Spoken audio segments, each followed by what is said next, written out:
મહેસાણાની દૂધસાગર ડેરીની ચૂંટણીને લઈને ઠાકોર સમાજ મેદાને ઉતર્યો છે। બેચરાજીમાં યોજાયેલા ઠાકોર સમાજના સંમેલનમાં સહકારી ક્ષેત્રમાં ઠાકોર સમાજને પ્રતિનિધિત્વની માંગ ઉઠી।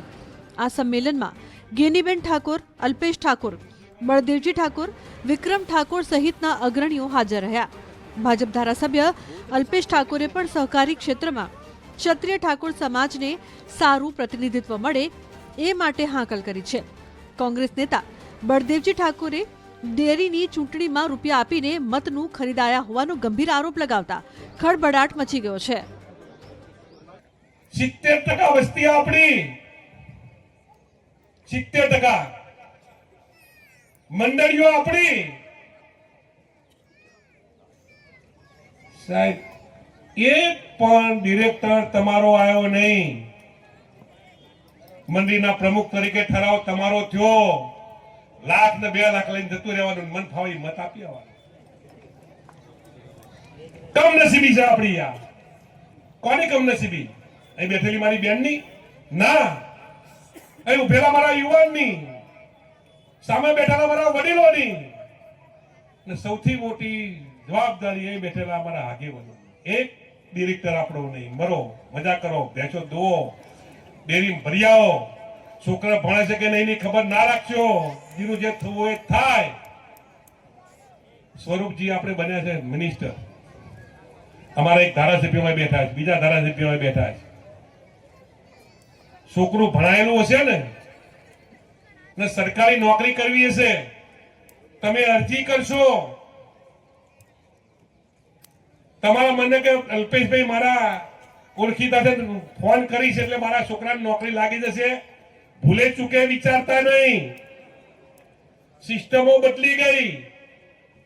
પહેલા તમારા દીકરાને 10મામાં કે 10મું ભણેલો દીકરાને તલાટી બનવું હોય, કોન્સ્ટેબલ બનવું હોય કે જે બનવું હતું એ બનવું હોય તો અરજી કરીને ક્યાંક નોકરી લાગી શકતો હતો। નાના મોટા કોઈની ભલામણથી ક્યાંક મેળ પડતો હતો। હવે એના માટે ડબલ ગ્રેજ્યુએટ થઈ ગયું।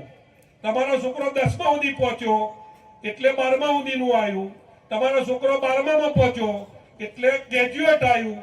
આપણે ગ્રેજ્યુએટ થવું નહીં કે આપણે કોઈ જગ્યાએ નોકરીમાં લાગવું નહીં। પણ અલ્પેશભાઈ કે ભગાજી હોય કે અમારી ગેનીબેન કે અમારો નટુજી હોય, ક્યાંક ડેરીમાં હોત તો લોકો બીજા સમાજોના જે દીકરા દીકરીઓ નોકરી લાગી છે તો એવી ઠાકોરોની લાગી હોત કે ના લાગી હોત?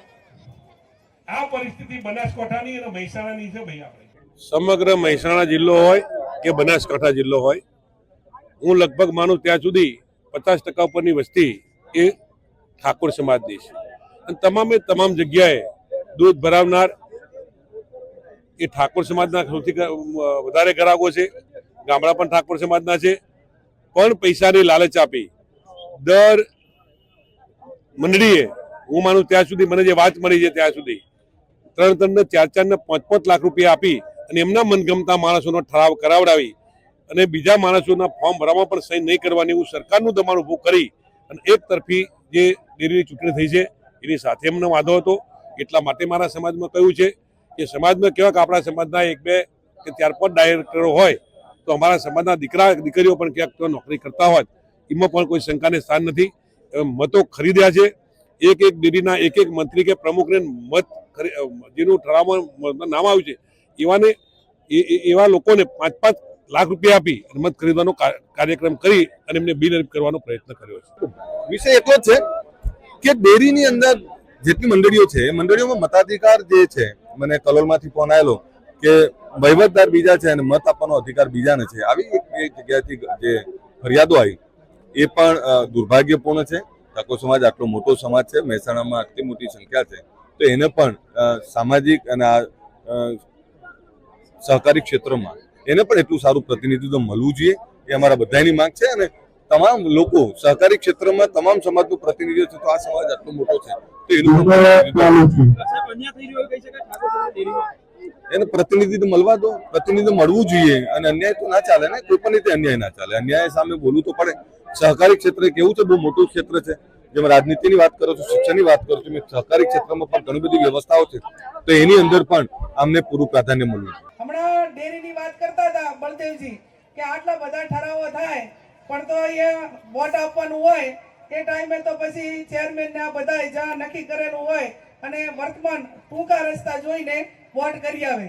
આ જ્યાં સુધી તમારામાં જનજાગૃતિ નહીં આવે ત્યાં સુધી સહકારી સંસ્થાઓ હોય કે સરકાર હોય પણ જ્યાં સુધી સમાજ અને સમાજના આગેવાનો થકી એકજૂટતા અને એનામાં વિલ પાવર નહીં આવે ત્યાં સુધી ક્યાંક ને ક્યાંક અવગણના થવાની.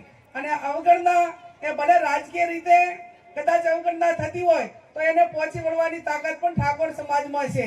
આવનાર સમયની અંદર જ્યાં પણ અન્યાય થાય, રાજકીય રીતે અન્યાય થાય, સામાજિક રીતે અન્યાય થાય અને કોઈ કાયદો અને વ્યવસ્થાની દ્રષ્ટિએ ક્યાંક સમાજના દીકરા દીકરીને મદદ કરવાની થાય તો પણ બધા એકજૂટ થઈને મદદ કરશે.